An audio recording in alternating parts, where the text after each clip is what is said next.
aucune idée du nombre de personnes qui vont nous rejoindre ce soir. Le message a pas mal circulé, même si ça fait qu'une semaine qu'on l'a lancé.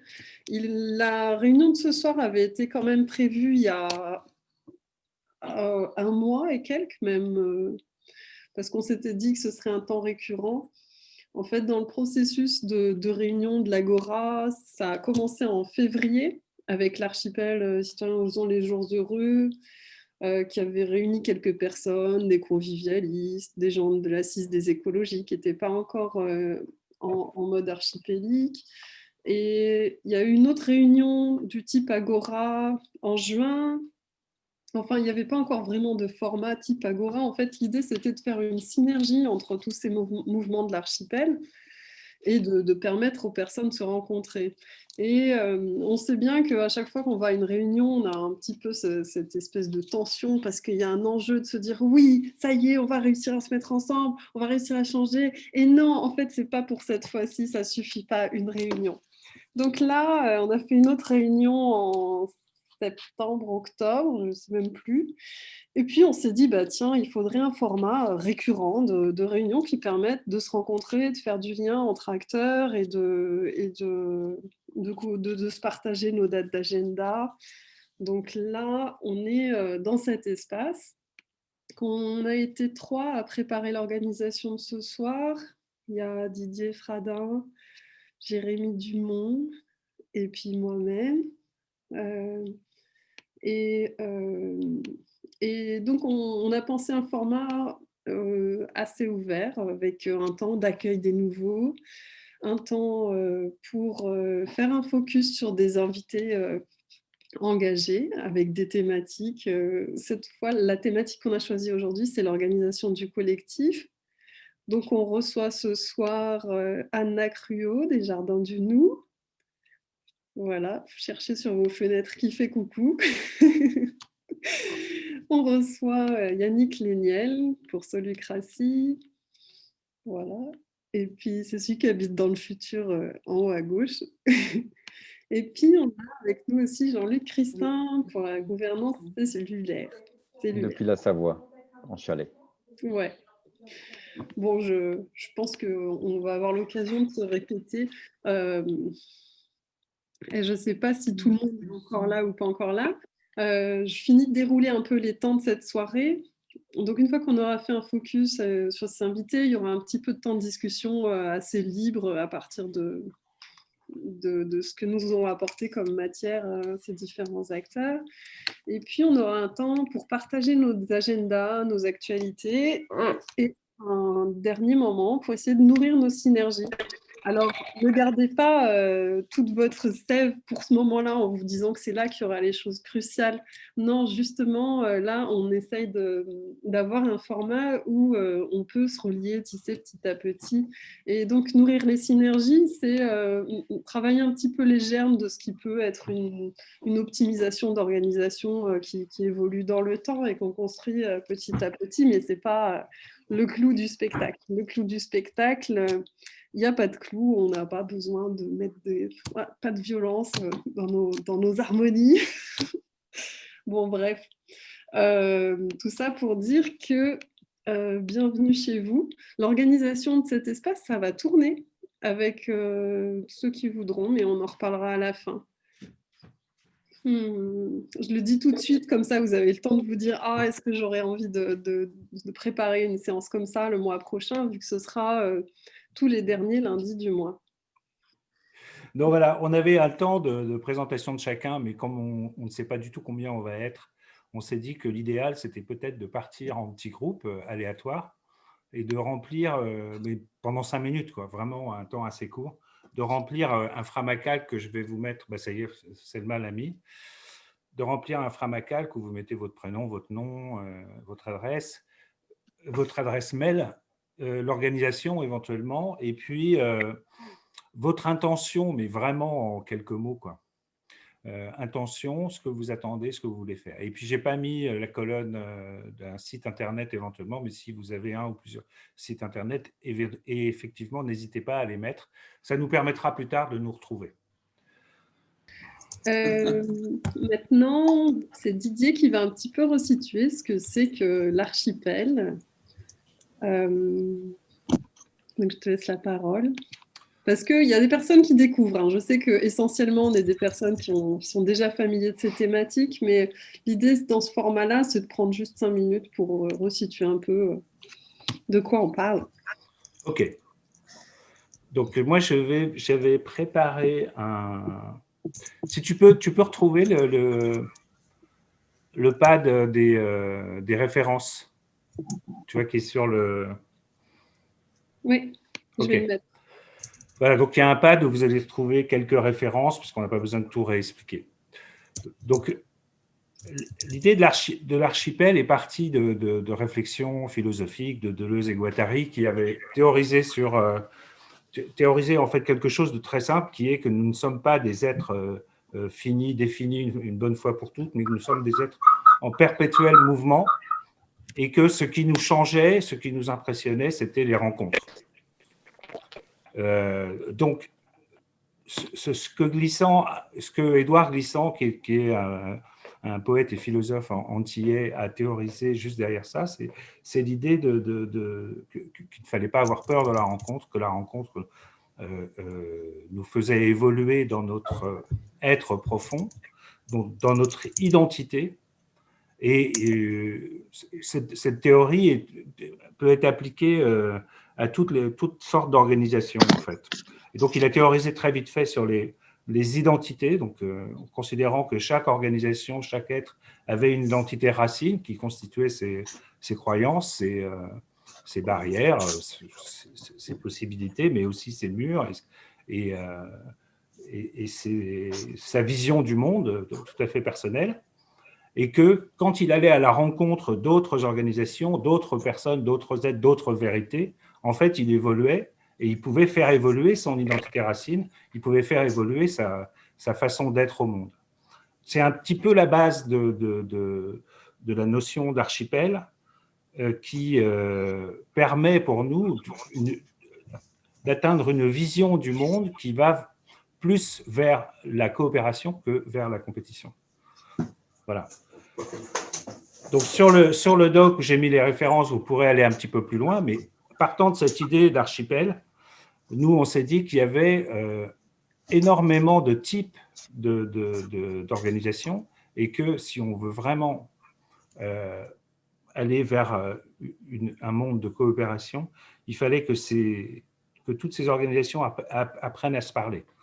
Donc, l'idée, c'est vraiment ça, c'est de relier en fait tous les rivages de toutes ces organisations qui sont très différentes et qui sont encore beaucoup dans l'entre-soi.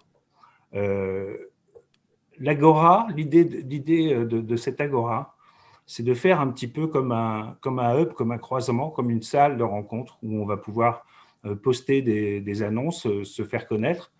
On a appelé ça l'interconnaissance un petit peu entre nous. Et éventuellement démarrer des projets, démarrer des jonctions sur, aussi bien sur le domaine national ou même très local que sur le domaine planétaire. Et ça, c'est quelque chose qui c'est ce qu'on appelle le glocal. Vous avez sûrement entendu parler, on en parle quand même depuis déjà pas mal de temps. Voilà. C'était juste pour dire que, comme on l'a rappelé, c'était un processus qui avait été initié depuis février par l'archipel Citoyens Osons les Jours Heureux. Du coup, il y a un petit peu de matière qu'on a déjà touchée en se disant que ce serait des zones à optimiser, mais ça, on en reparlera au moment du temps de synergie. Peut-être on va passer au temps de nos invités. Jérémy, si tu peux expliquer un petit peu le format qu'on a pensé au niveau des thématiques, tout ça. Alors, on va rentrer effectivement dans une séance thématique. C'est intéressant lorsqu'on est regroupés entre nous d'aborder des sujets qui nous intéressent tous et surtout d'aborder tous les sujets.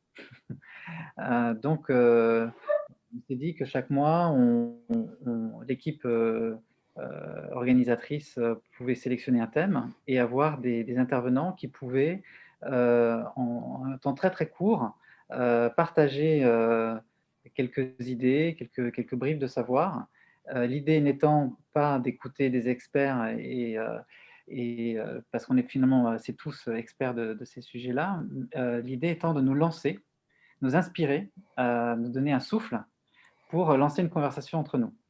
Et donc, la thématique qu'on a choisie après de longues tergiversations, je ne sais pas comment on dit, cette fois-ci, c'est la collaboration. Sujet important dans les archipels.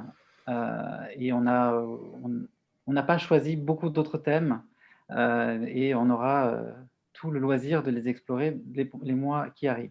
Donc, pas de frustration. Je propose de commencer avec justement les jardiniers du Nou, avec Anna.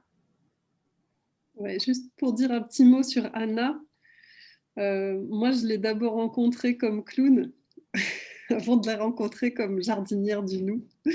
Et on leur a donné la consigne d'être bien comme ils étaient dans leurs apports, parce que justement l'idée c'est de partager humainement.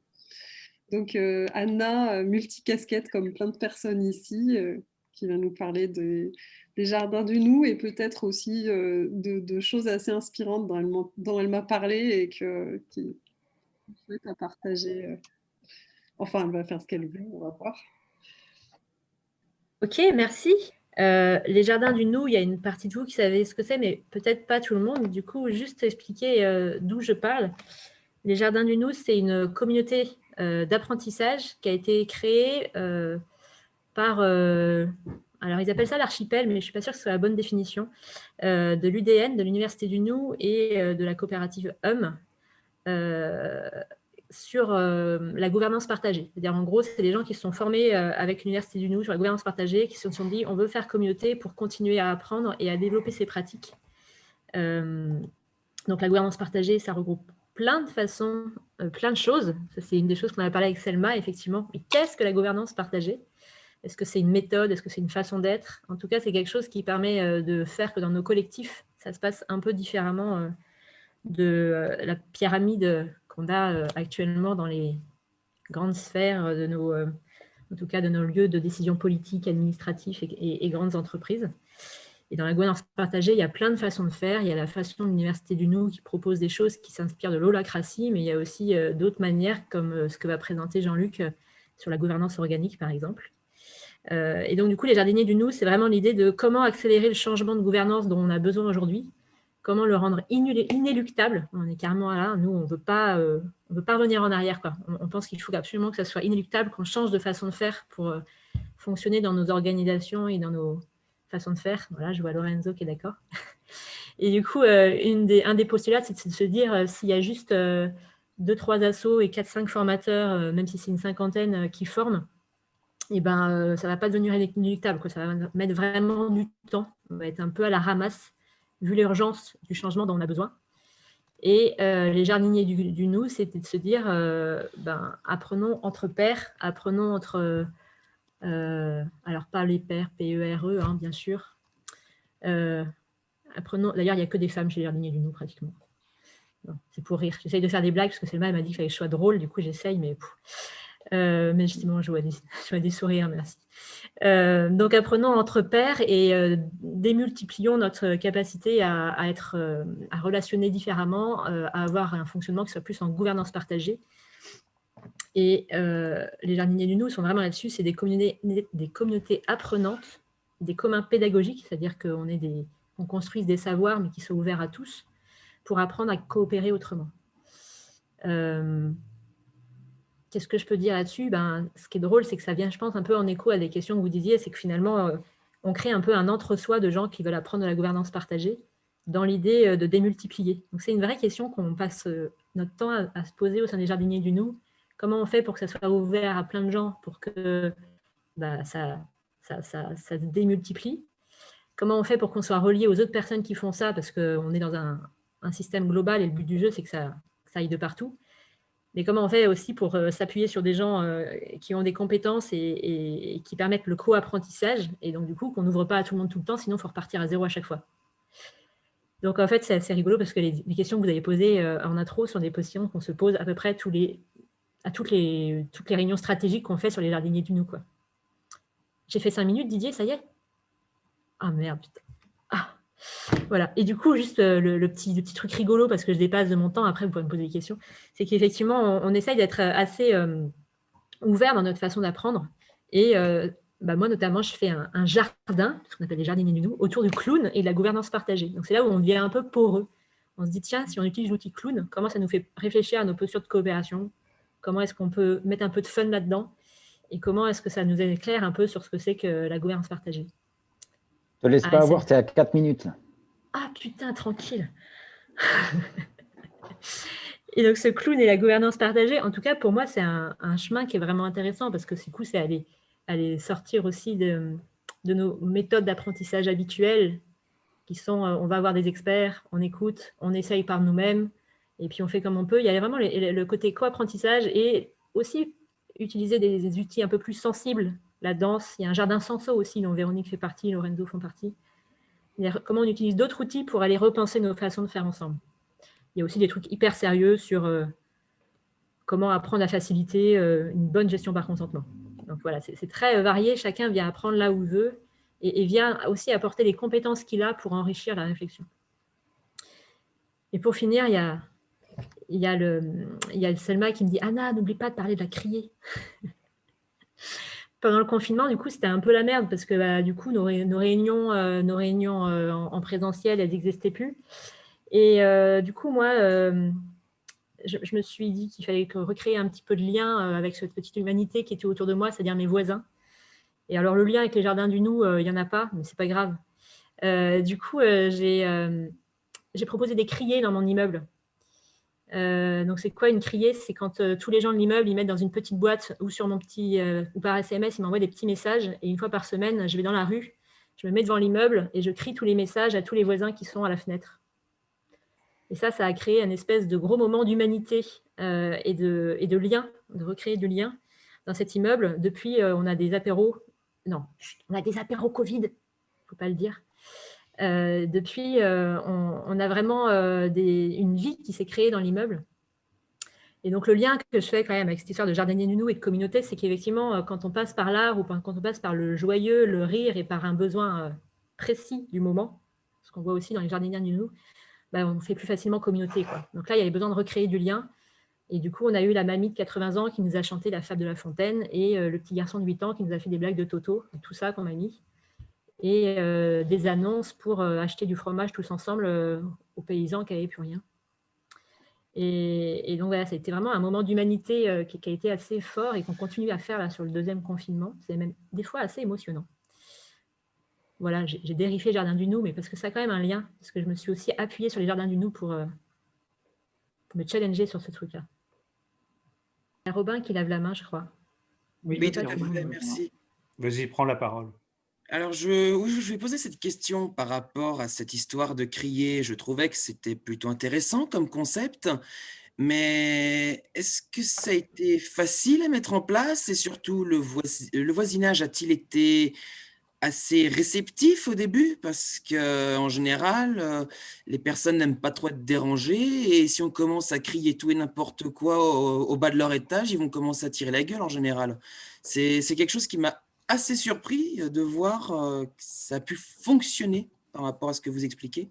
Et je me demandais comment ils l'ont pris en fait de façon générale au tout début. Et ça s'est bien passé. Après, j'avais prévenu en faisant une petite affiche dans le hall de l'immeuble. Et plus ça allait, plus on a eu des voisins dans la rue qui venaient aux autres immeubles. Ça s'est très bien passé. On a ceux qui n'étaient pas intéressés, ils fermaient leurs fenêtres. Donc, il y a des gens qui ne sont jamais venus, mais on n'a pas eu de problème. Bon, c'est sûr que quand on a commencé à mettre de la musique un peu fort pour faire une boum dans la rue à 22h, ça, c'était moins... Mais ce n'était pas la criée. D'accord. Ouais, je pense que c'est intéressant de passer la parole à Yannick et d'enchaîner avec nos intervenants parce que comme ça, on a la vision d'ensemble du thème qui est la collaboration. Pour les nouveaux qui sont arrivés, les petits derniers, on vous refera un petit point agenda tout à l'heure. Yannick? Yes. Alors donc, moi je m'appelle Yannick, je fais partie d'une association qui s'appelle Solucratie. Alors bon, à la base, ça c'est pas le plus intéressant. Solucratie, c'est une méthode pour essayer de relancer l'engagement des citoyens sur les territoires. Donc c'est 4 étapes où on va trouver une équipe locale, aller chercher les enthousiastes sur le territoire, aller faire du porte-à-porte pour faire remonter ce qui plaît aux gens sur leur territoire, ce qu'ils aimeraient avoir de plus. partager ça avec tout le monde pour faire monter tout le monde en compétence sur le besoin commun, organiser des ateliers, accompagner les projets qui émergent. Mais le truc dont je voulais parler plus ce soir, c'est en fait, voilà, on s'est donné une mission dans Solucratie. Donc notre mission, c'est nous souhaitons offrir à tous la possibilité de s'exprimer et de s'impliquer dans une société qui répond à leurs véritables besoins.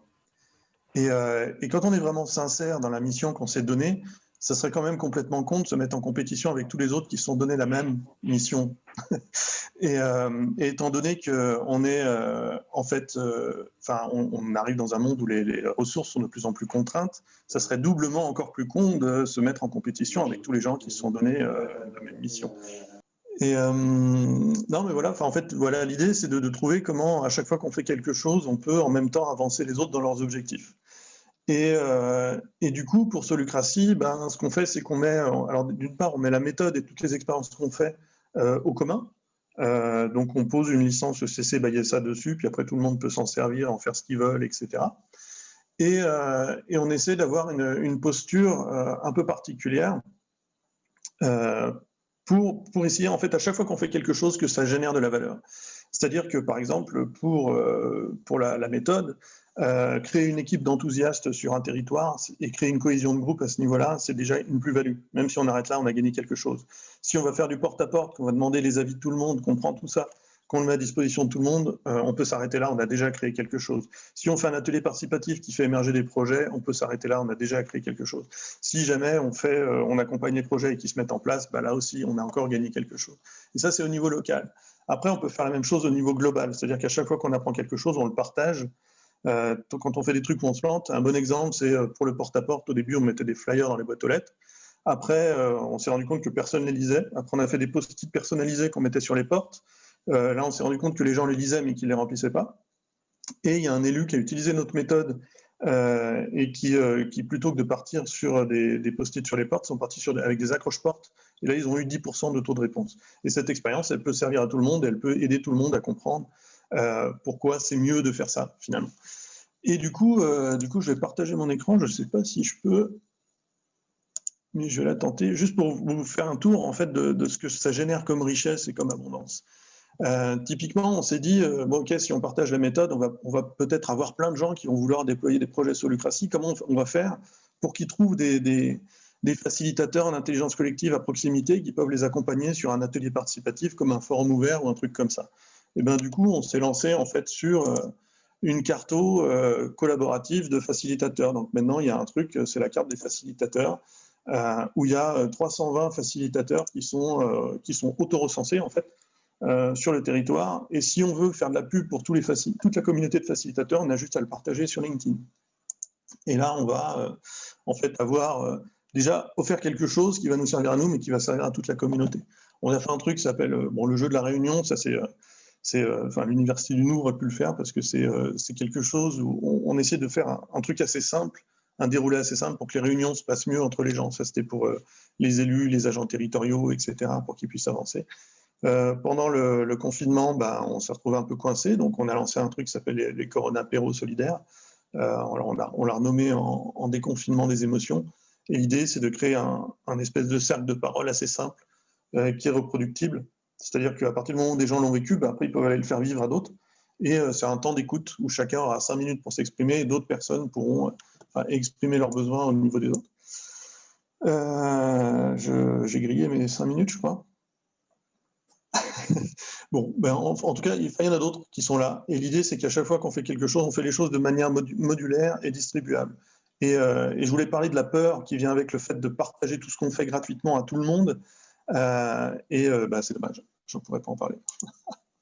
Mais ce n'est pas la peine d'avoir peur, parce que ça crée une abondance et ça ramène de toute façon, si vous mettez en CC BY avec votre nom dessus, ça ramène des contacts et ça ramène des opportunités de faire plein de choses et d'être payé pour des trucs. C'est mieux d'être payé pour son temps quand on fait les choses qu'on aime, plutôt que d'être payé pour un objet qu'on vend quelque part. Voilà. Merci.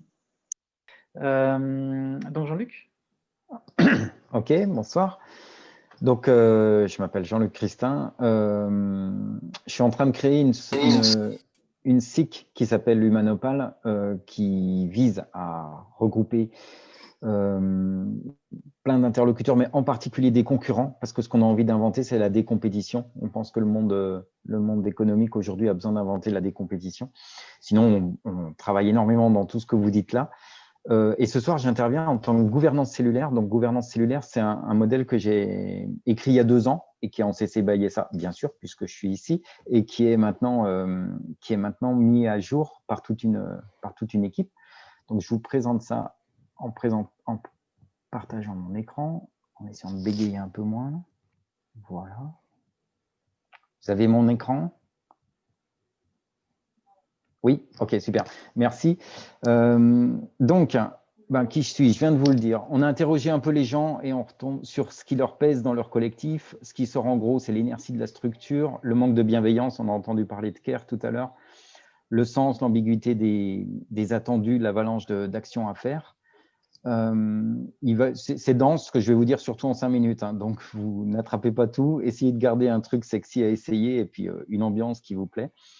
On parle de Madame Hop, qui est la manager absolument idéale, qui a travaillé partout dans le monde, dans tous les milieux capitalistes, ESS, associatifs, publics. Et elle parle d'efficacité humaniste.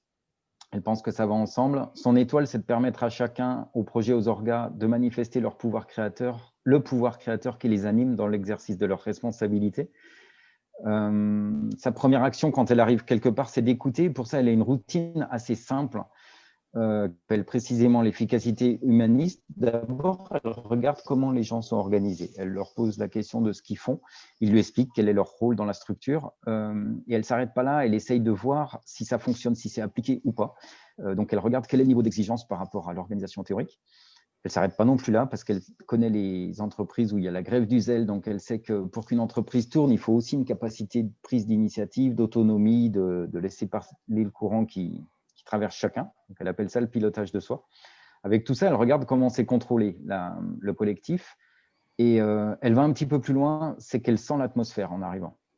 Donc, l'atmosphère, c'est quelque chose qu'elle appelle l'égrégore. C'est un joli mot qui parle de l'agrégation de toutes les intentions des personnes qui sont réunies dans cette équipe, dans ce collectif, pour un but commun.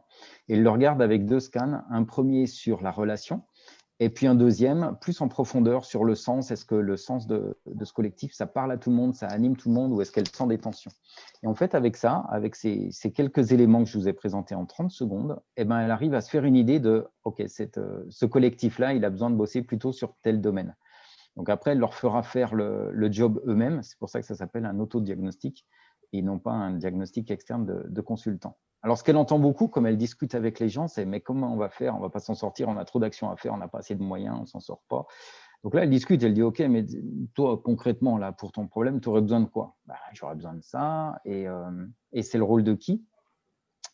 Pardon. Oui, je vais vous le montrer quand même. Et c'est le rôle de qui? Donc, elle met les gens dans une salle et elle pose ses questions. Et quand c'est le rôle de qui, il y a quelqu'un qui répond « c'est mon rôle, d'accord, qu'est-ce que tu peux faire? Je peux faire ça. » Ok, elle se retourne vers le premier. Est-ce que ça te va? Oui, ça me va, ça règle mon problème. Donc, c'est la réunion d'opération et c'est pour ça qu'elle est reconnue pour être capable de traiter 1 milliard de sujets.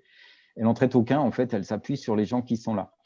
Alors, ça ne suffit pas parce que de temps en temps, ce qu'elle entend, c'est « ah non, ce n'est pas à moi de le faire. Mais si, c'est à toi. Mais non, ce n'est pas à moi. Mais si, c'est à toi. » Donc là, elle dit « écoute, c'est toi qui as besoin d'un truc. Donc, ce que tu fais, c'est que tu fais ta proposition, tu dis comment tu voudrais que les choses soient organisées. » Et puis, elle a un petit processus d'intelligence collective derrière, une deuxième routine qui permet au collectif de se réorganiser selon le besoin de la personne qui en a besoin.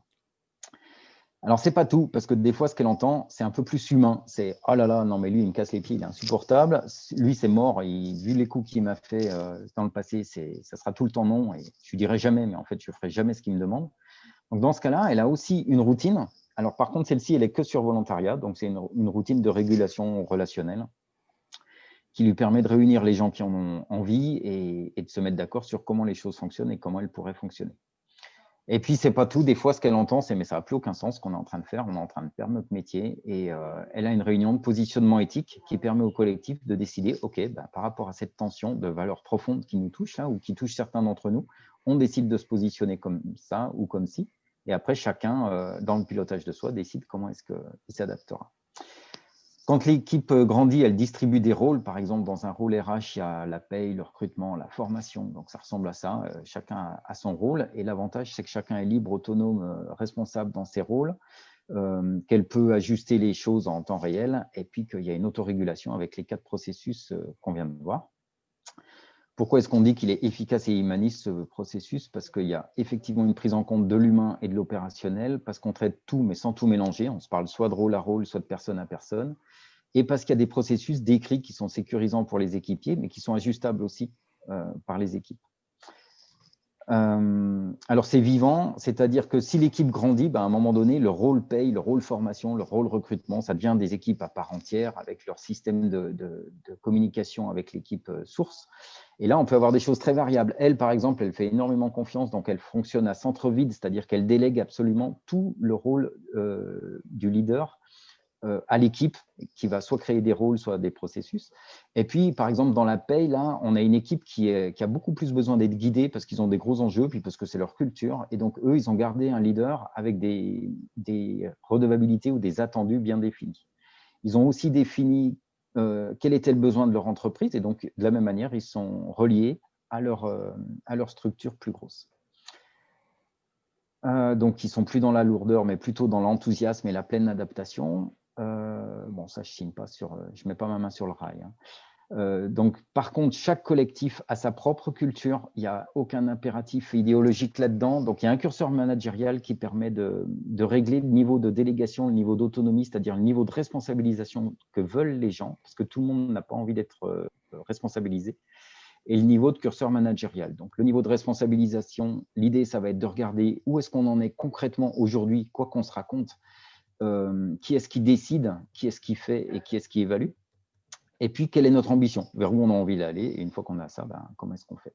Et puis, les délégations des attendus du leader, je vous ai expliqué. Donc, il va scanner ce qu'il est prêt à déléguer, que le leader, ça soit le manager ou que ça soit le collectif. Des fois, il y a des collectifs qui font tout tous ensemble. Donc là, c'est la dictature du collectif. Et qu'est-ce qu'on est prêt à déléguer à des rôles et comment est-ce qu'on s'y prend et à l'équipe? Et est-ce que l'équipe est prête à le prendre ou pas?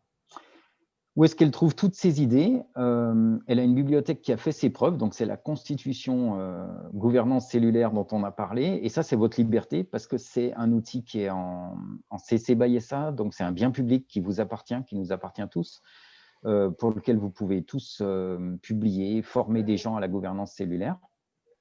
C'est sous forme de PowerPoint et on se balade dedans en cliquant sur l'espace qui vous intéresse.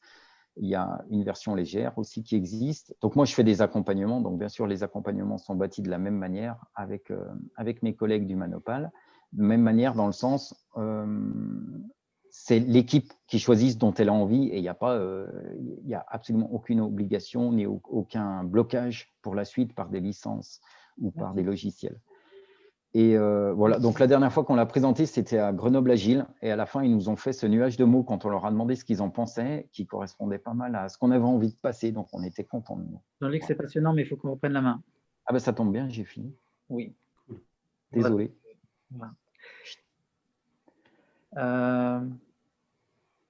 Voilà, donc c'est vrai qu'on a fait ça à 3 avec Didier et Selma, ce petit souffle, cette petite inspiration thématique sur la collaboration. Et on est ravis de vous entendre parler de ce sujet par rapport à ce qui nous a été présenté, avec des sensibilités, des approches différentes et des passions communes.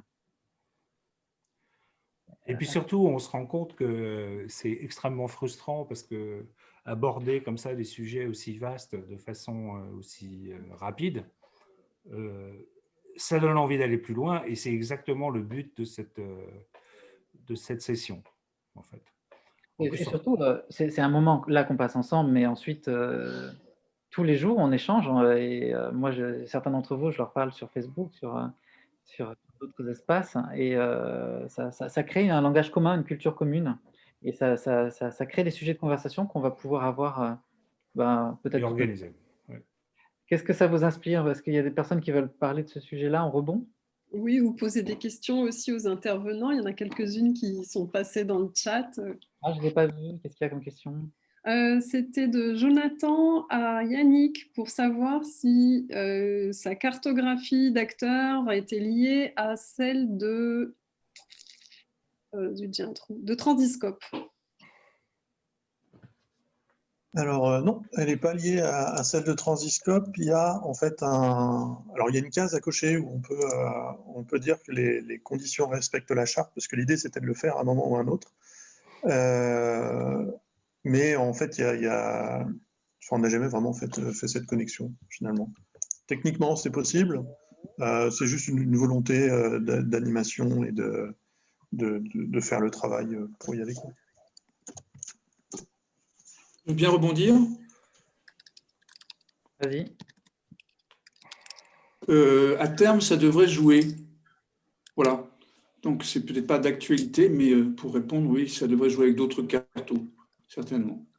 Mais c'est vrai que le Transiscope, ça commence à être la carte de toutes les cartes. Hein. Tout le monde veut converger autour du Transiscope. Oui, ils sont faits pour ça. Voilà, il y a Pierre-Louis qui levait la main. Oui, c'est par rapport à la dernière présentation. C'est effectivement très intéressant. On sent qu'effectivement, pour une organisation, ça peut évoluer. Juste une question. C'est pour quel type de public? C'est designé pour des humains, uniquement. On va être sérieux, s'il te plaît. Excuse-moi, cela suppose un capital culturel et social. Moi, ce que tu me décris n'est pas applicable, vu l'état des cultures humaines, justement, comme tu le dis, et le rapport à l'autorité, l'idée que les gens se font de l'organisation, c'est pour un type de public, c'est pour des catégories. Donc, toi, c'est peut-être parce que j'ai une association de locataires du RSA de gens sans voix. Là, je reconnais, comme dirait un vieux pote, c'est adapté à des gens qui ont un certain capital social et culturel. Donc, la question, c'est est-ce que, par exemple, tu as essayé d'aller présenter ça en QPV ou en zone bonne misère humaine, par exemple, au territoire rural. Tu sais, ou dans le périurbain, les territoires qui se sentent abandonnés à la façon de Julie. Ça, c'est pour le milieu urbain, public cultivé, diplômé. Bon, il y a de la place sur Terre pour tout le monde. Oui, mais dans ce cas-là, il faut le dire que c'est pour un type de public, c'est pas pour tout le monde et pas pour tous les humains. Pourquoi il faudrait préciser que c'est pas pour tous les humains? Pourquoi on déciderait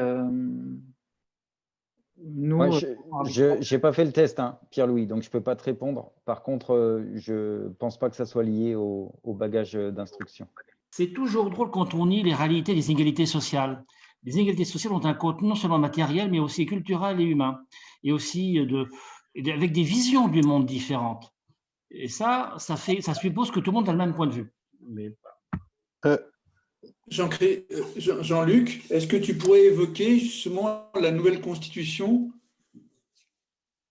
qu'on a appelée grand public, ou c'est pas l'endroit? Oui, si, je l'ai mise dans le chat. Donc, on a effectivement créé une constitution en 3 pages pour faire en sorte qu'elle soit beaucoup plus accessible. Reste qu'effectivement, il faut se mettre dedans, il faut la lire. Mais après, je n'ai pas testé. Donc, effectivement, je ne peux pas argumenter sur le fait que ça peut passer. Je ne sais pas. Il y a Bernard Martin qui lève la main. Utilisez plutôt le chat, ce sera plus facile pour vous repérer. D'accord, Selma.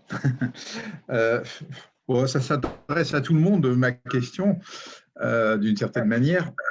C'est comment passer d'une relation reliée entre les hommes qui est souvent tendue, violente, incompréhensible, à une relation positive, dynamique. Voilà, c'est une question générique, mais je crois qu'elle est essentielle. Alors, j'aimerais au moins que nos 3 intervenants puissent, à leur manière, y répondre, ou d'autres éventuellement, parce que c'est vraiment un sujet que je vois dans le monde extrêmement important. Merci.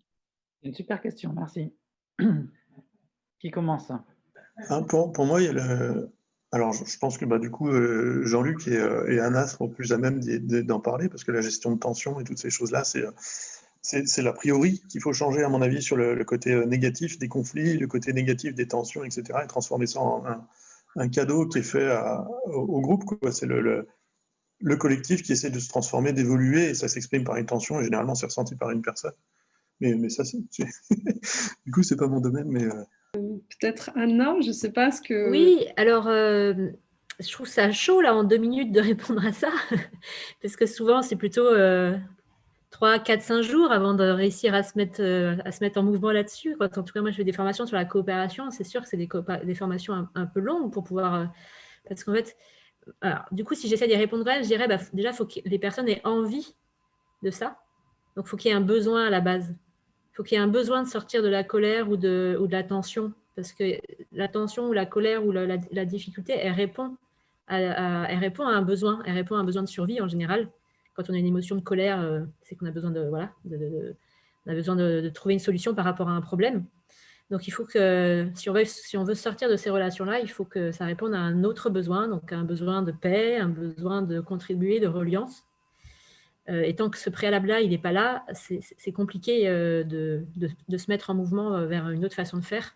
En tout cas, moi, c'est ça que je ressens.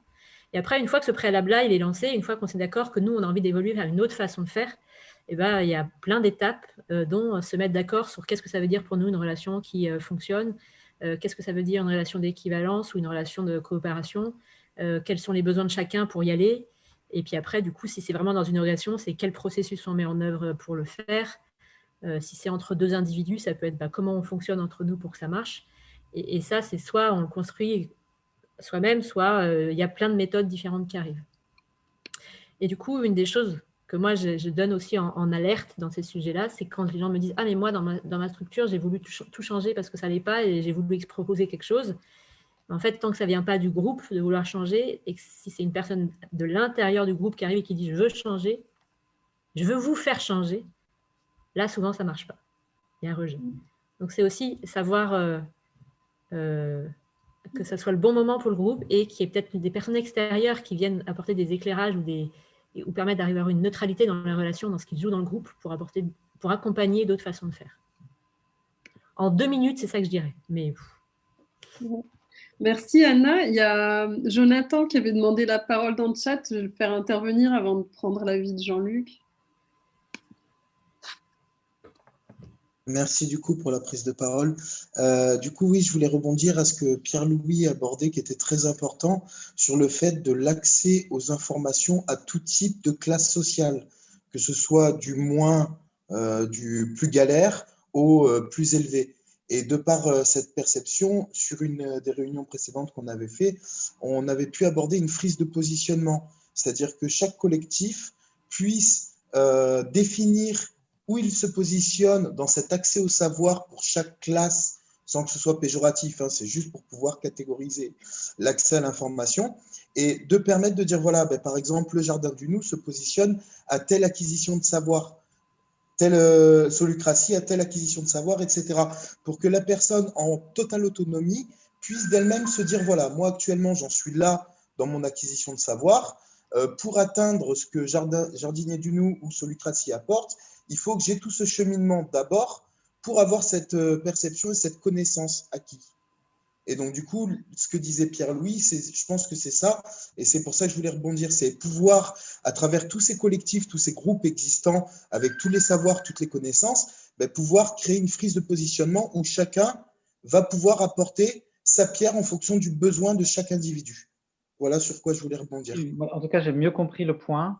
L'accessibilité effectivement à la connaissance et c'est vrai qu'on parle tous on est tous dans des archipels de la transition, mais pas pas dans les mêmes univers ou pas dans les mêmes villes. Donc c'est vrai que c'est important aussi, même aussi quand vous parlez, de vous repositionner dans qui vous êtes, dans quel archipel vous êtes. Ça donne aussi des perspectives par rapport à vous-même pour qu'on vous aide à bien comprendre le poids de vos mots. Et je crois que Jean-Luc, donc maintenant. Ok, donc bon, question pas facile, hein. Moi je suis très humble, rien qu'à titre personnel, j'y arrive pas toujours. Il y a des moments, on s'est crêpé le chignon avec Anna, et c'est pas parce qu'on parle de comment est-ce qu'on pourrait essayer de faire en sorte que ça se passe mieux tous les jours que c'est velours. Moi, ma ligne d'entrée, c'est toujours la même, hein. C'est effectivement, si c'est vraiment aigu, essayer de mettre un témoin extérieur parce que ça calme l'énergie, et puis essayer de scanner si c'est un problème identitaire de sens, si c'est un problème relationnel de choses qui se sont accumulées, qu'il faut purger, ou si c'est… Enfin voilà, d'essayer de mettre un peu de parole et puis de temps et de diluer. Mais si on avait su résoudre ça, il n'y aurait plus de guerre sur Terre et c'est bon, on serait en train de parler d'autre chose.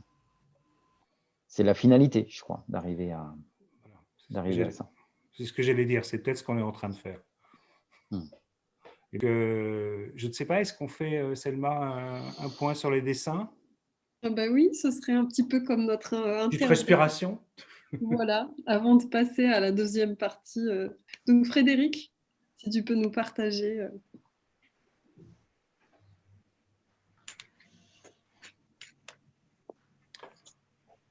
Je ne sais pas si tu as le son pour commenter ou s'il ne faut pas commenter.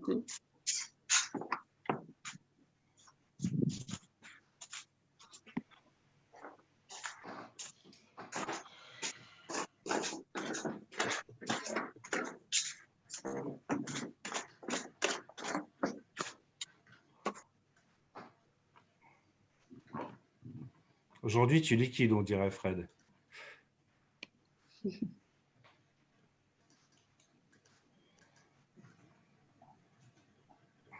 Didier, t'arrêtes de te moquer, c'est pas facile de dessiner avec un poignet cassé. D'abord, c'est vrai. Je ne me moque pas du tout. Exactement. Bah, merci, c'était les dessins de Frédéric, aussi connu sous le nom de Paul en Pomme, qui fait de la conciergerie de rue et qui est pleine de ressources pour mettre en mouvement les gens dans la rue et partout. Et qui est venu malgré son poignet qu'elle s'est cassé ce matin, c'est ça? Ah non, ça fait déjà 2 jours. Mais... Ah, 2 jours. Depuis aujourd'hui, j'ai une attelle et c'est officiel. Bravo.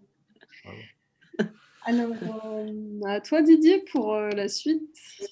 Ok, donc on voit que les débats, c'est pas, on sait faire, qu'il y en a plein à lancer. Maintenant, je pense que dans l'esprit d'auto-organisation qu'on essaye de monter, parce que je pense que c'est ça qui va être le plus intéressant, c'est de montrer à toutes ces organisations réunies et peut-être à la face du monde qu'on est capable, entre nous, entre gens de milieux différents, etc., de s'auto-organiser et de fabriquer un outil, enfin des outils de connexion, moi j'aime bien cette idée de bibliothèque un petit peu, ou de place publique, de place du marché, puisque l'Agora finalement c'est ça, c'est la place du marché un petit peu, où on va trouver toutes les informations nécessaires sur les différentes organisations avec lesquelles on pourra monter des projets, travailler, etc. C'était effectivement une question qui a été posée très vite. Bon, moi, j'ai une organisation, j'arrive dans l'Agora, j'ai envie de savoir presque tout de suite avec qui je vais pouvoir travailler, n'est-ce pas, Jérémy? C'était ce que tu nous avais dit, et c'était une bonne inspiration. J'ai envie de savoir avec qui je vais pouvoir travailler, qu'est-ce qui va m'apporter et qu'est-ce qu'on va pouvoir construire ensemble.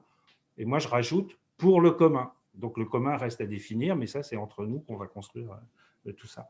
Donc, dans un premier temps, je pense qu'il y a quelque chose qu'on peut faire qui serait de remplir un agenda. Alors, l'agenda, l'outil, on ne l'a pas encore. Donc, on va vous proposer un pad de néolithique, comme d'habitude, ou si vous avez, vous, des événements déjà posés, vous pouvez peut-être les mettre et on va commencer dès qu'on aura un outil intéressant à les disposer, de façon à avoir un agenda commun, de façon à ne pas avoir toujours savoir ce qui va se présenter et puis de ne pas faire de superposition. Et puis juste derrière, on va aller sur le tour de l'Agora, donc la place du marché. Donc là, on va pouvoir avoir un échange encore. Regardez ce qui avait déjà été proposé c'était quand c'était en juin. Il y avait déjà eu un certain nombre de points qui avaient été proposés. Donc, voir si on peut rebondir dessus. Et puis vous, si vous avez des idées à proposer pour les next steps, pour des pirogues éventuellement. Les pirogues, c'est une idée qui nous plaît bien parce que c'est le vocabulaire archipélique. Et c'est vraiment cette idée de se dire, on a un projet à faire dans un archipel, dans une île, je mets une pirogue à l'eau et j'invite à me rejoindre sur la pirogue. Et cette pirogue, en fait, devient un commun, dans le sens d'Elinor Ostrom, c'est-à-dire avec une gouvernance qui va être posée entre les acteurs qui vont travailler sur cette pirogue. Et on appelle ça même un niveau d'exigence, c'est-à-dire que c'est plus que juste une gouvernance sympa, quel est le moyen pour que le projet qu'on va lancer ensemble soit pérenne et aboutisse. Voilà, à toi Selma. Ah bon? Alors, je me dis, on s'est dit que sûrement il y aurait des propositions pour les outils, tout ça. Ça, ce sera dans le temps suivant pour parler des synergies, parce que je ne sais pas, peut-être que vous avez vu passer aussi des posts comme quoi il y a un super nouvel agenda pour Transiscope. Et il y a des outils qui existent en fait. Il s'agit juste un peu de se mettre d'accord sur lesquels on utilise. Et souvent, on a rempli des outils techniques et puis on les a laissés tomber parce qu'il n'y a pas d'animation autour. Donc, le fait de le faire ensemble et de partager ces dates ensemble, ben, c'est une façon de plus prendre soin de ça ensemble. Enfin, on était trois à préparer ce soir.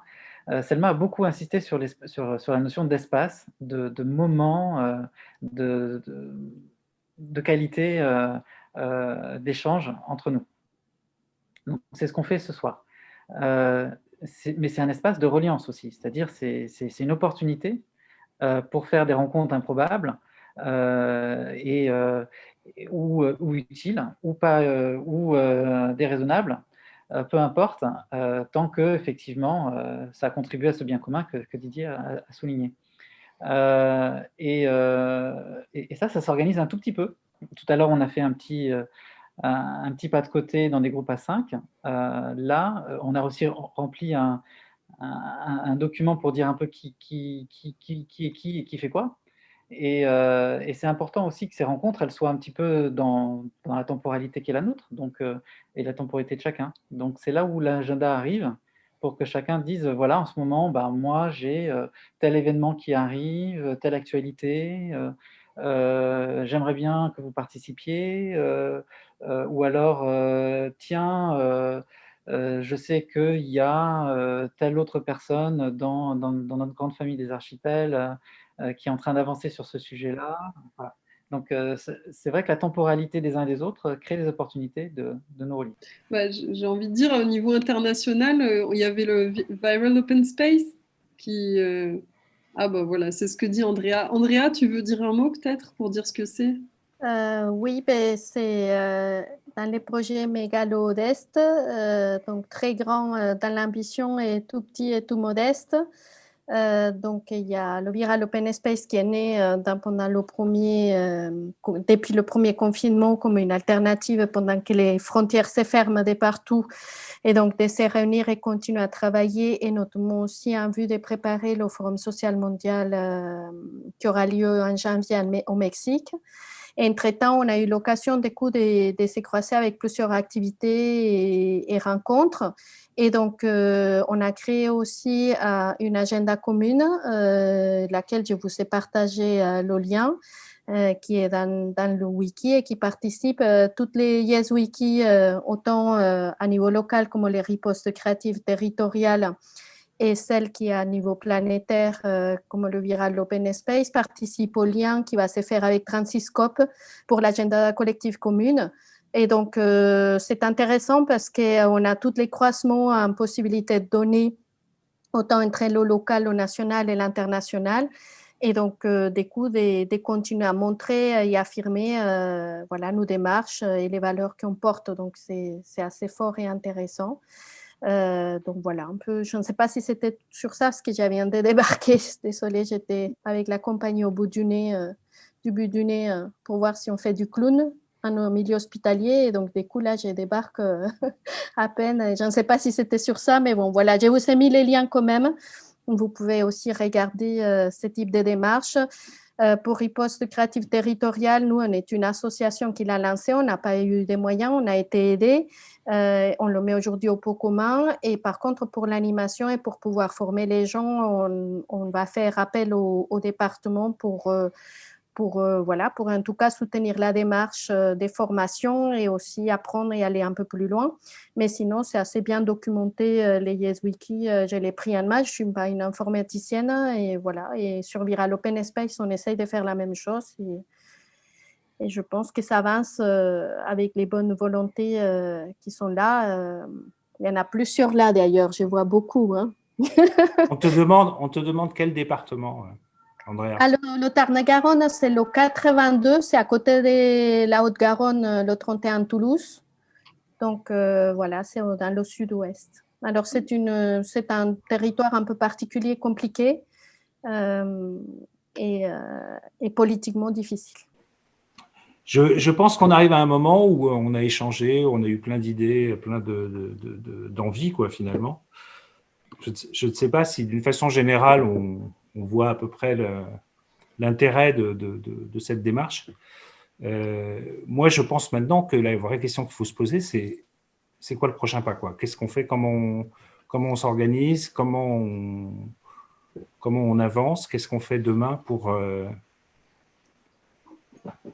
concrétiser un petit peu tout ce qu'on a vu. Et là, on a besoin de l'intelligence collective, donc de tout le monde. Quels sont les besoins de chacun? Voilà, c'est ça qu'on avait mis sur notre conducteur. Quels sont vos besoins? Quelles sont vos envies? Et quelles sont vos disponibilités? Quels sont les outils éventuels que vous pouvez proposer ou les parties de cerveau que vous pouvez mettre au commun? Alors, ce dont on parle, je ne suis pas sûre que tout le monde ait compris, c'est un peu ce qui nous est resté des dernières réunions où on a essayé de converger un petit peu et de voir qu'est-ce qu'il faudrait faire pour essayer d'optimiser un peu nos organisations. Donc, c'est ce qui nous vient des autres agoras.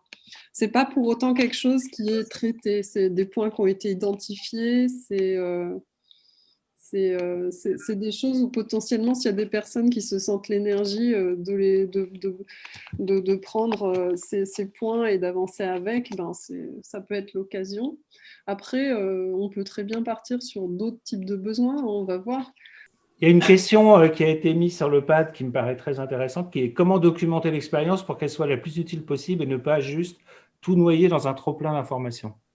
Donc là, c'est une histoire de canal et c'est très intéressant comme point de vue parce que c'est effectivement ça qu'il va falloir commencer à travailler.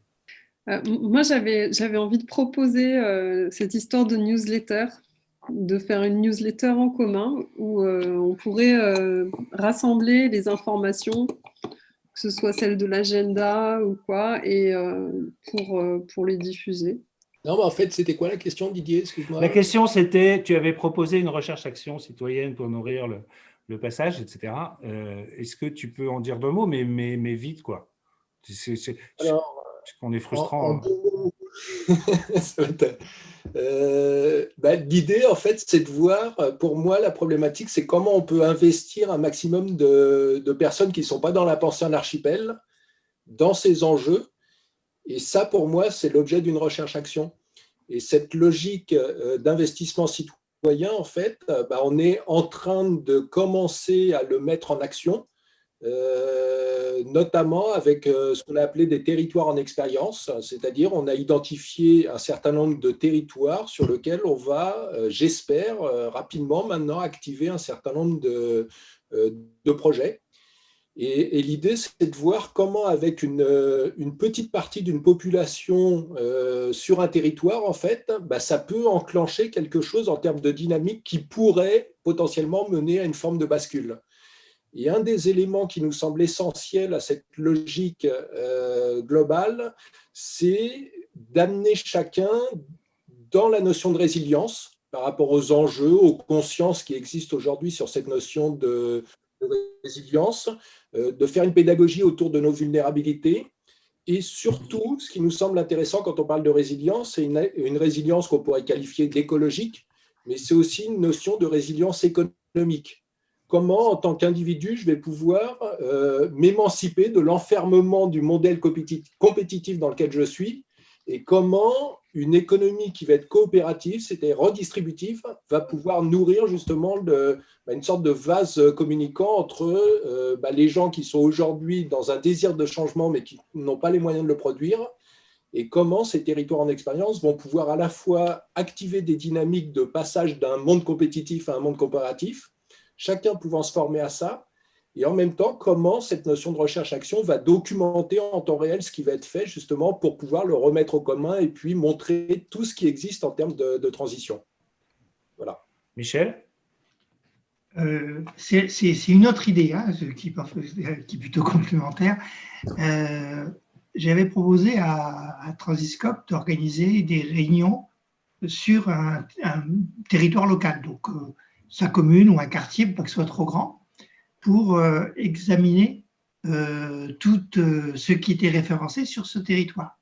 Donc l'idée de s'ouvrir à d'autres, de regarder tout ce qui rentre un peu dans cette logique de transition sur un territoire donné, et donc de connaître ce territoire, parce qu'il y a plein des choses qu'on ne connaît pas, et puis déjà donc d'avoir, je dirais, un peu un regard réflexif sur son propre territoire. Ça, c'est quelque chose que chacun peut l'essayer à son échelle locale. Hein.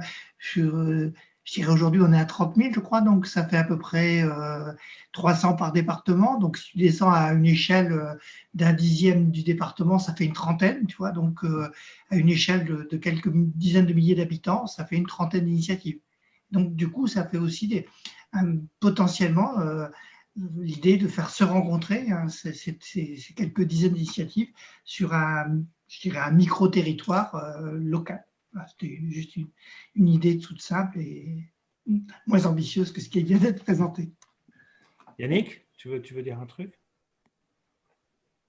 Non, pour moi, c'était juste cette notion de ne pas forcément limiter aux gens qui s'identifient comme étant dans une logique de transition et justement mélanger. C'est-à-dire qu'il y a peut-être des commerçants qui le font ou qui aimeraient faire ça et qui ont besoin de découvrir ces initiatives justement pour s'en inspirer. Et que finalement, si on va chercher les gens qui font la même chose, il n'y a pas de décalage, donc il n'y a pas tant de communication. Tandis que si on va chercher les gens qui sont vraiment en décalage, à ce moment-là, il y a un véritable échange qui peut se créer. Mais je veux dire, tu veux dire sortir de l'entre-soi? Alors oui, ça c'est la phrase à la mode. Il y avait Philippe, et puis moi, et puis Frédéric. Philippe Macny. Ouais. En fait, pour apporter, abonder dans le sens de ce que disait Michel, justement, c'est ce qu'on essaye, nous, de mettre en place sur ces territoires en expérience. L'idée, c'est d'avoir une phase d'observation. Mais cette observation, elle n'est pas passive, en fait, elle est active.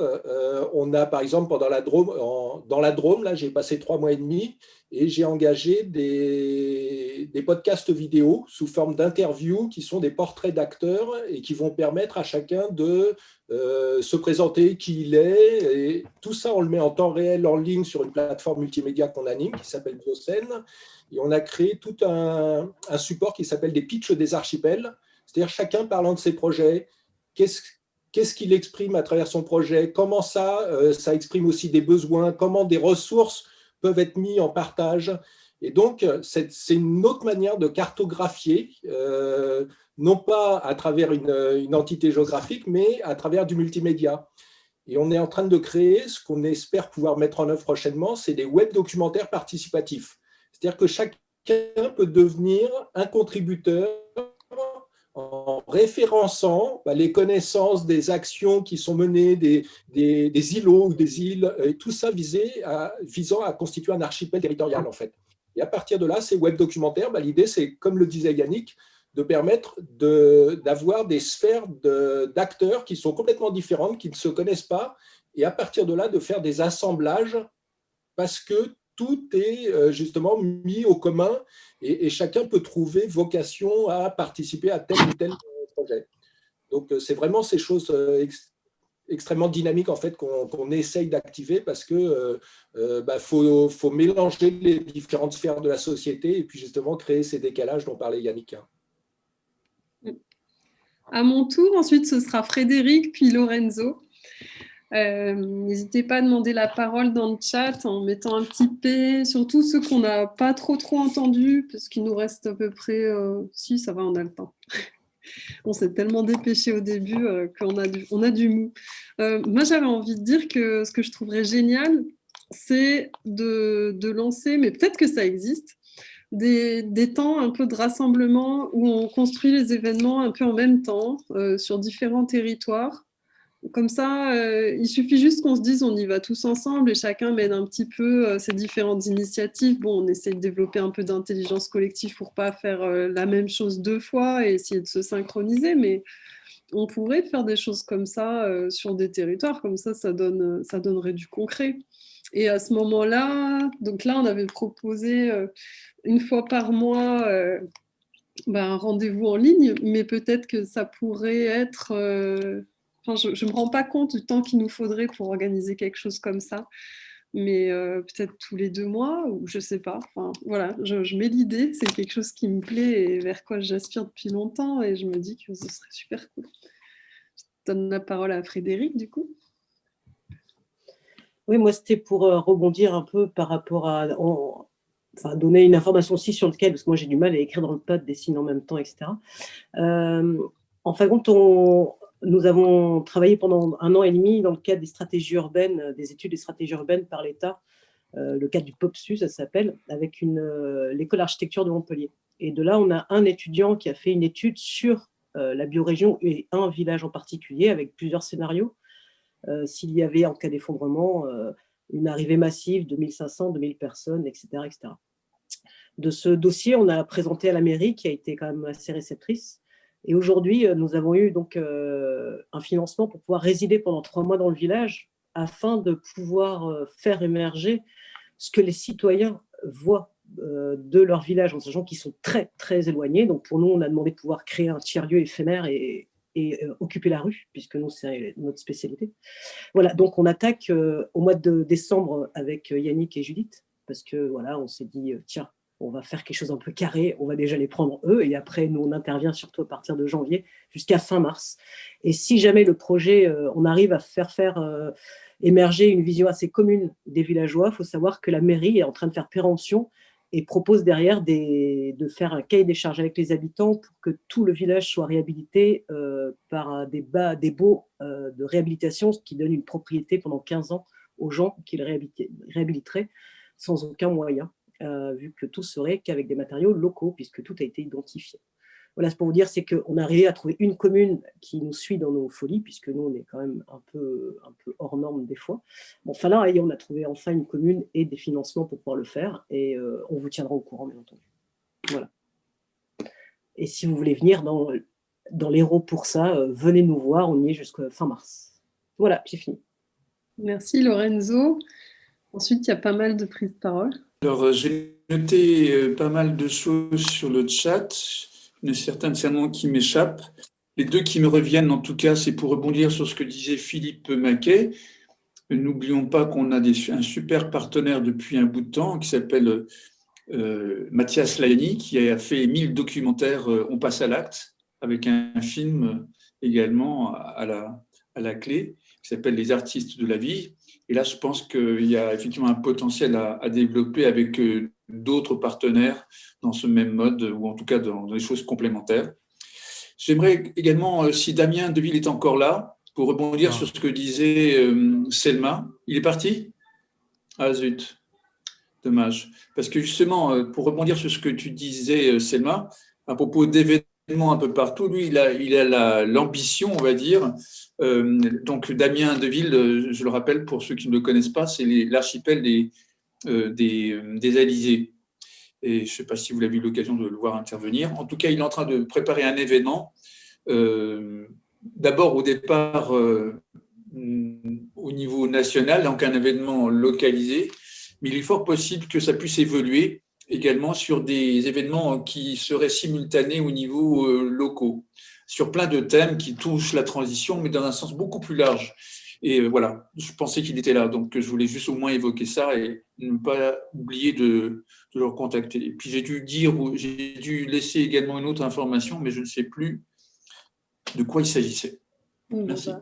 Pour rebondir sur ce que dit Lorenzo, j'ai eu Damien juste avant la session.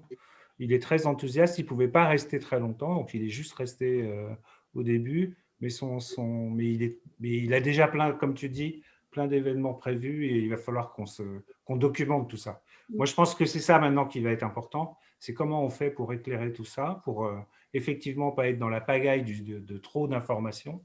Donc peut-être qu'il va falloir mettre de l'intelligence là-dedans, c'est-à-dire prioriser des thèmes peut-être. Voilà. Et là, on a besoin de vous tous, de votre cerveau disponible pour…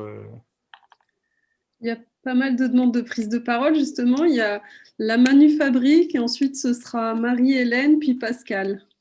Oui, en fait, la Manufabrique, c'est Pierre-Alain. J'ai 2 identités parce que j'ai pas de caméra dans mon ordinateur. Ouais, donc Pierre-Alain de Marseille, en fait, je voulais juste partager un peu l'actualité marseillaise des archipels. D'abord, un plaisir de vous retrouver pour un certain nombre d'entre vous. Un enjeu de se retrouver régulièrement pour échanger, ça je partage, et c'est pour ça que j'ai vraiment saisi cette occasion. J'ai un peu partagé d'ailleurs dans le réseau marseillais, Oui, et je suis merci. content d'ailleurs, Valérie est là ce soir. D'ailleurs, avec Valérie, on a relancé la dynamique des États généraux de Marseille, qui était une dynamique qu'on avait lancée après donc, les effondrements en 2018, qui avait été pour nous, on va dire, au-delà de l'émotion, vraiment le ciment d'une dynamique, pour le coup, que moi je considérais d'archipel, parce que c'était vraiment beaucoup de relations compliquées entre différents quartiers, différentes luttes, qu'on a su rassembler après le 5 novembre, et on a appelé ça donc les États généraux. Une petite phase un peu complexe, évidemment, pendant la période des municipales, et là, on a décidé de le relancer comme un espace vraiment de lien. Alors, on n'appelle pas ça archipel, moi j'en parle, mais ce mot va arriver peut-être ou pas. En tout cas, l'enjeu, c'est de la reliance entre quartiers et entre thèmes. Donc, avec les mêmes difficultés que vous avez rencontrées, vous avez partagé, notamment l'une. Tout à l'heure, je n'ai pas saisi, mais c'est un travail que moi, en plus, de là où je parle, c'est que ça fait des années, en fait, que voilà, je travaille ces tensions-là entre les quartiers, notamment entre les quartiers populaires. Certains ont parlé de quartiers prioritaires de la politique de la ville, et un certain nombre de nos milieux qui ont du mal des fois. C'est un vieux débat. Moi, là-dessus, je suis en même temps modeste et très ambitieux, quoi. C'est-à-dire qu'à un moment donné, c'est du temps, beaucoup de temps. Et c'est beaucoup, en fait, une question de posture, d'individu, au-delà de l'outil, de méthode. Il y a une telle diversité de partout. D'ailleurs, les complications de relations humaines, on les vit même, entre guillemets, dans ce qu'on pourrait évoquer nos milieux sociaux, avec notre capital culturel et social, combien de difficultés relationnelles, même entre ceux qui auraient un capital social et culturel assez proche. Donc moi, là-dessus, je suis plutôt dans le faire. Alors, pas évident, évidemment, un enjeu de partager des expériences. Et je suis aussi content de retrouver Michel Briand, que j'avais croisé aussi dans la dynamique des communs, parce qu'en fait, ce qu'on essaie de construire, c'est aussi de produire du commun. Donc là, par exemple, la documentation, c'est essentiel. Et la dernière réunion, on a parlé beaucoup de ça. On a la chance avec Valérie, qui connaît un peu, qui a un peu de temps pour mettre à jour quelques outils, de les tester. Et aussi, on a Arnaud Duplex, qui est une ressource qui nous a permis notamment de lancer, de tester quelques outils. Donc là, on va vous faire des retours quand on a lancé un forum, avec la difficulté du numérique qu'on a évoqué, qui ne peut pas être aussi le seul outil. Donc c'est excluant, on le sait. C'est pour ça que nous, la dynamique de recherche-action, c'est vraiment ça qu'on va mener, nous, notamment dans le cadre alors là, c'est pas que les États généraux, c'est aussi dans le cadre de l'association dans laquelle je milite, qui est Centre-Ville pour tous, où le processus de recherche-action, c'est pour ça que je suis très content que certains ont évoqué la question de la culture de la recherche-action, en fait. Parce que c'est en même temps de faire et de penser, en fait, tout le temps. Voilà, d'être dans une démarche réflexive tout le temps. Et c'est très accueillant. Et c'est évidemment au cœur la dynamique de la documentation et de l'accueil. Donc avec toutes les difficultés, mais c'est essentiel parce qu'en fait, c'est ça qui fait le fil. Et puis certains viennent et peuvent repartir parce qu'il y a une question de disponibilité. Nous-mêmes, on n'est tout simplement pas. Enfin voilà, on a aussi des disponibilités plus ou moins en fonction de nos vies. Donc c'est vraiment ce qu'on essaie nous de lancer à Marseille autour notamment de la recherche-action plus urbaine. Voilà, parce que l'enjeu pour nous, c'est vrai que c'est une question de la ville et de la fabrique de la ville dans un contexte politique qui a changé. Vous l'avez su, qui n'est pas facile. Je vis un peu ce qu'ont vécu les Grenoblois en 2014, quand beaucoup étaient très contents de voir arriver une nouvelle majorité. Et quand j'écoutais quelques amis grenoblois, ils me disaient attention, c'est pas vraiment. J'aurais tendance à faire la même chose, mais en même temps, je reste optimiste. Donc, on a viré quand même une majorité. On construit aussi dans un contexte différent. Je vais finir là parce que je suis connu pour être bavard, mais je voulais pas le seul. Je voulais juste vous dire que dans ce que je peux être utile dans ces moments, c'est quand, et vous connaissez pour certains, je cartographie, donc j'ai fait une carte, là je ne peux pas faire autrement, que je vais partager dans un espace commun, voilà, et donc ça sera ma contribution à la tentative de documentation de notre rencontre. Merci beaucoup. D'ailleurs, s'il y en a qui veulent, enfin, on parlera de l'organisation après, mais pour documenter et pour organiser la suite, il faudra que ça tourne. Marie-Hélène ? Ouais. Alors moi, j'essaie de suivre un peu plusieurs groupes et en tout cas, super pour cette organisation de ce soir. Alors, je voulais informer qu'il y avait un DU qui allait se monter avec Georges Ders et Pascal Rogero, je crois, à Toulouse, autour d'animateurs de la transition. Et donc, et il y a un master aussi sur ce thème et les étudiants sont en recherche de recherche-action, justement, et ça peut être intéressant éventuellement de proposer des archipels sur lesquels il puisse y avoir des recherches-actions. Et après, moi, je voulais poser la question, mais je ne sais pas si Patrick est encore là. Et Si, il est là, il est là. Super. Patrick est là. Voilà, le lien, quel est le lien? Comment on peut faire un lien aussi avec la dynamique CNNR, c'est-à-dire Conseil national de la nouvelle résistance, et le programme Georges Heureux qui est en train de se redévelopper avec une logique aussi de groupes locaux, d'action, de développer des mesures basculantes, etc. Et voilà, il y a un programme autour des intercoalitions et là plus sur une logique politique. Voilà, donc comment on peut arriver à relier un peu toutes ces dynamiques parce que là, on n'a plus beaucoup de temps, enfin, il y a un peu une urgence sociale et politique et comment on peut arriver à configurer des choses pour que tout ça se relie. Enfin, voilà, qu'on aille dans une logique commune comme on le fait, mais voilà, donc je sais pas, Didier, Patrick, Andrea aussi, tu as participé peut-être à la réunion de samedi. Enfin voilà, donc c'est la question, il y a de comment on arrive à structurer des choses. Moi, juste 10 secondes avant de laisser la parole à Patrick, excuse-moi.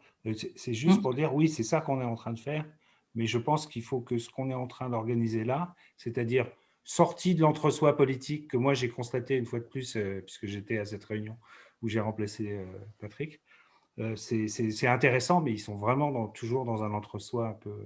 Donc le fait d'arriver et d'apporter un autre visage des organisations est super important. Je te laisse la parole, Patrick.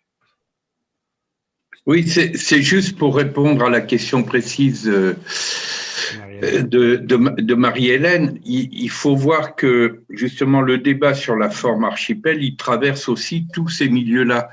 Et il y a aujourd'hui deux choses différentes. Il y a ce qu'on appelle le Copil des Jours Heureux, qui est un rassemblement d'une dizaine d'organisations et qui a plutôt eu une approche de puissance créatrice et de centre vide.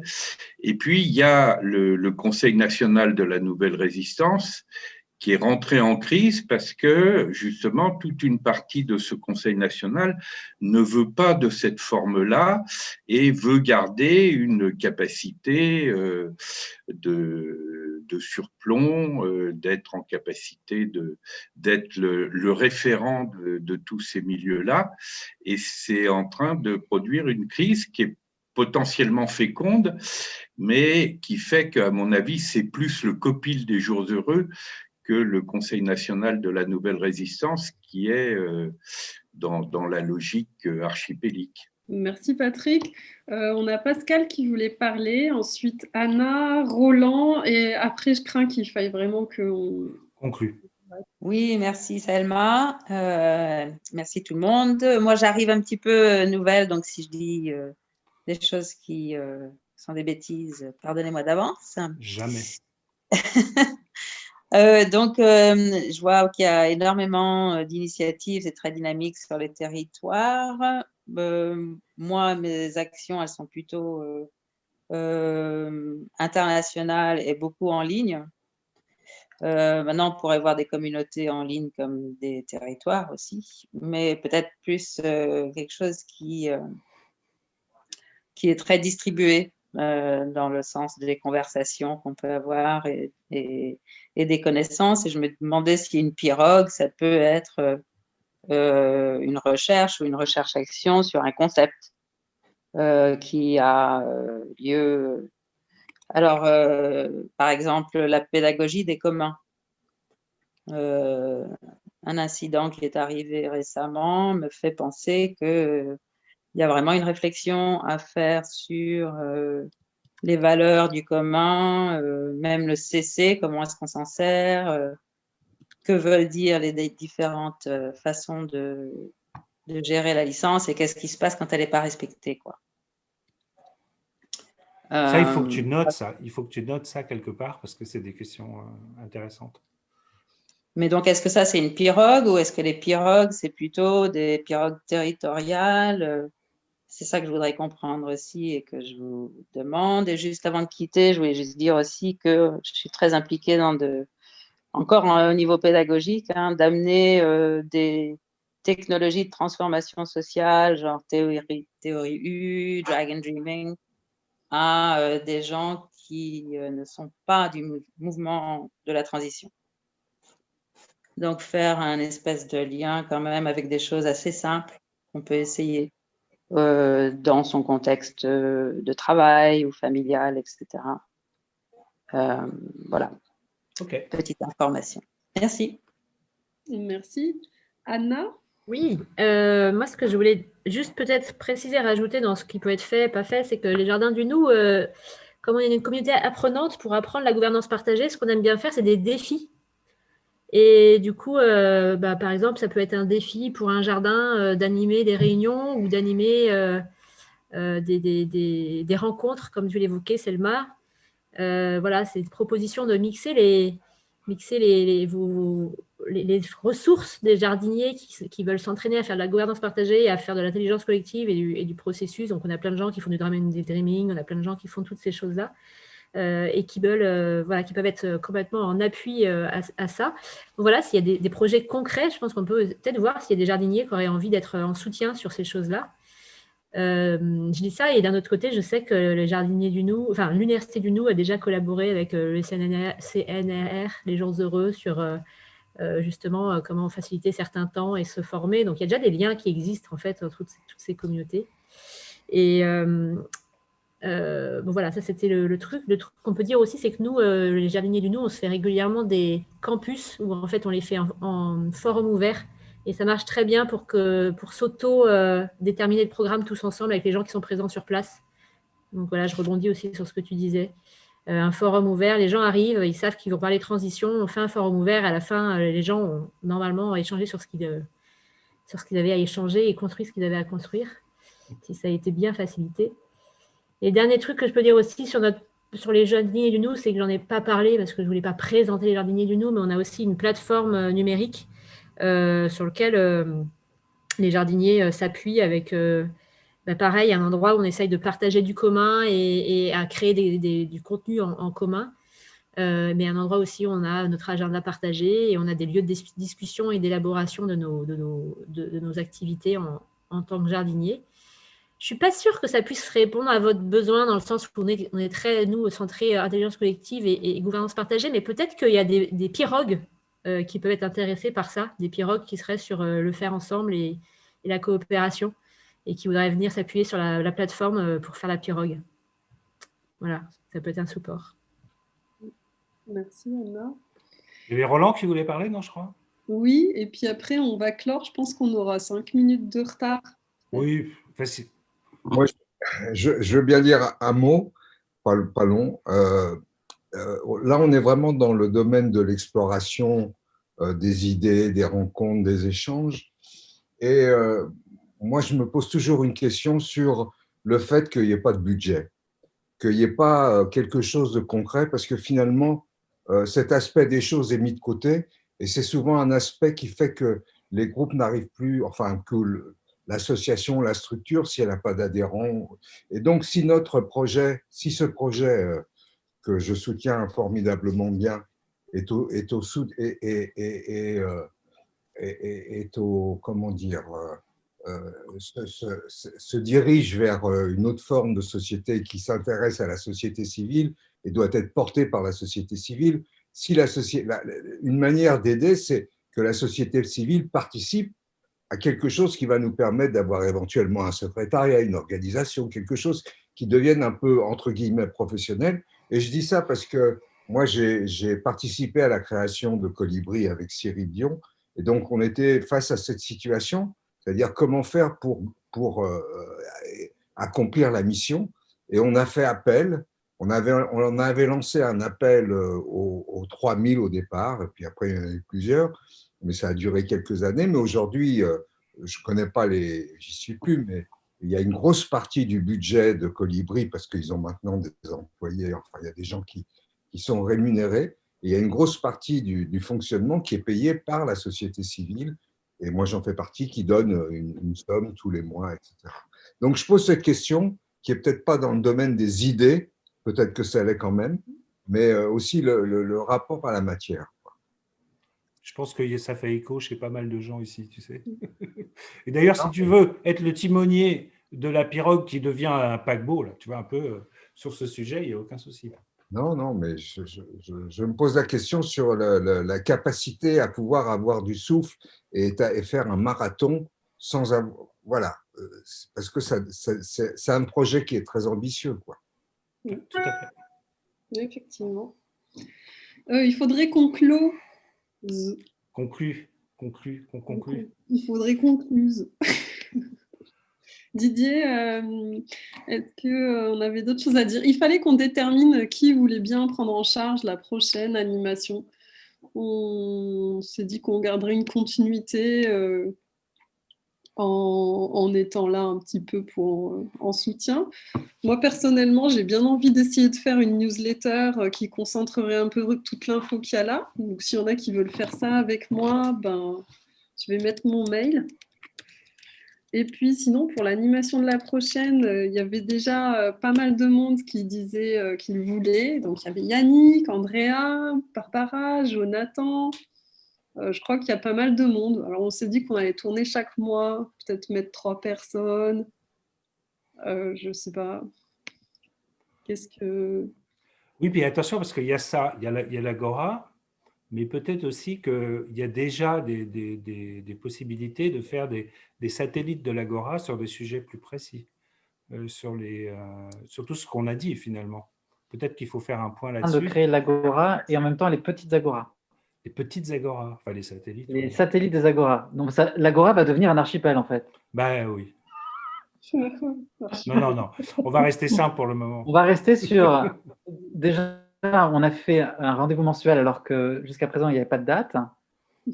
Et on passe la main à une autre équipe, oui. 28 décembre. Ça tombe ça, le dernier… équipe. Pour le cinéma, tu as raison. Quelle date? On t'entend plus, Jérémy. Le dernier lundi de chaque mois, ça serait ça, quoi. Ouais, et si vous avez 2 minutes, vite fait, est-ce que vous pouvez mettre dans le chat si la prochaine Agora des archipels a été réussie, qu'est-ce qu'on a? Oui, c'est pas con ça, tiens. Et c'est la prochaine que tu organises, quoi. Si la prochaine était réussie, c'est ça que tu veux dire? Celle-là, elle était déjà réussie, mais si la prochaine aussi est réussie, qu'est-ce qu'on a? Qu'est-ce qu'on obtient? Ok. Qu'est-ce qu'on obtient? Qu'est-ce qu'on a à la fin? Et ce sera le mot de la fin parce qu'il est 19h01. Donc, c'est bon pour l'organisation. Ah, chouette, des dessins. Donc, c'est bon, on a notre équipe, on va pouvoir passer la main? Oui. On a bien les mails de tout le monde, là, histoire de rester en contact. On a calque. Ok.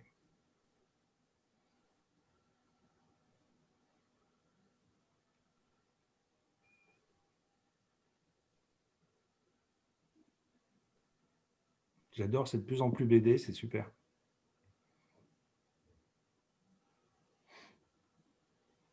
Au passage, le prochain lundi, ce n'est pas le 8, c'est le 7. Hein. Oui, c'est mardi le 8. Non, c'est le dernier lundi du mois, en fait. Donc, c'est le 7. Ah oui. Ah, le dernier. Ah, le dernier lundi. Ah oui. Le 28. Le dernier lundi du mois, ça tombe donc le 28. On avait dit 17h parce que ça arrangeait plus de monde à ce moment-là. On garde 17h. On peut changer l'heure, hein, si vous voulez. Ça me va bien, 17h. 17h, ça va? Ouais. Et du coup, si c'est réussi, qu'est-ce qu'on a à la fin? Vous avez oublié de mettre dans le chat. Quelles étaient vos envies pour la prochaine? On a le paquet de fric dont parle Roland. Ouais.